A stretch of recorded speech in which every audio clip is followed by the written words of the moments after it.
And then another franchise that's on your career plating for list, the Rams. How about the Los Angeles Rams going in and absolutely punking the Seahawks in front of the 12s with Bobby Wagner's return and Geno Smith coming off as comeback player of the year, and them having a second half dominant performance? The numbers support it, and so does the W. Where did that one come from, Chris? McVay's a great coach, man. He really is. I mean, you talk about he's had that team ready to go every week one pretty much that he's coached that team. And I think, with Cooper Kupp going on IR, hand up here, I did not believe they had an opportunity to win that game. In fact, you're talking about the Seahawks and Witherspoon possibly being down before the game and Jamal Adams, I said, maybe if these guys are 70%, you should rest them. I was so overconfident. I think the Seattle Seahawks are a good football team, but they laid an egg, and those two young receivers, they go and get that kid Nakua from BYU in the 5th round. I mean, this guy is a legit player. He's a legit player. They definitely picked on the corner that was up because they were down their rookie, but these two guys, Tutu and Puka Nakua, had a great game, and they didn't even run the ball. So I think for Seattle, juxtapose that game to last year when they had something to prove. They need to remember who they are. In that first game last year, Russell Wilson was coming to town. They played like their hair was on fire. You got to get back to being that team that's hungry. Don't get fat and happy because you had one good year.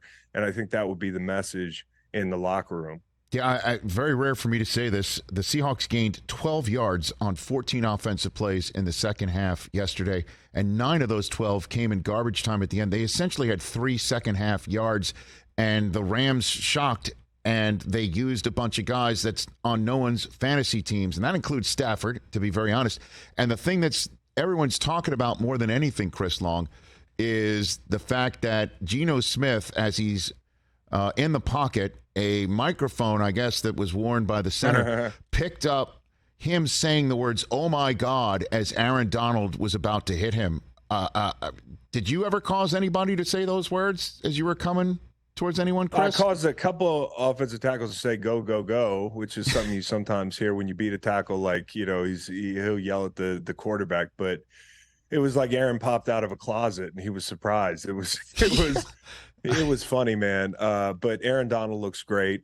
He still looks great. He's playing with a bunch of guys you hadn't heard of, right? DK Metcalf hadn't heard of him, but they're playing good ball. They got better second-level guys than you would probably think, and they're well coached. So I don't know what they want to do this year. They're one of these teams that I think we can overestimate how much teams are like, oh, I have a plan. I'm going to be good or I'm not going to be good. We're going to punt on this season.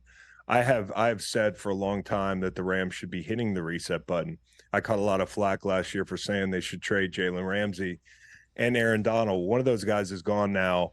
I think the other guy, if this season goes south, you never know what could happen. But if they can be competitive with that group, who knows? Catch the Rich Eisen Show every single day on the Roku channel, 12 to 3 Eastern, for free.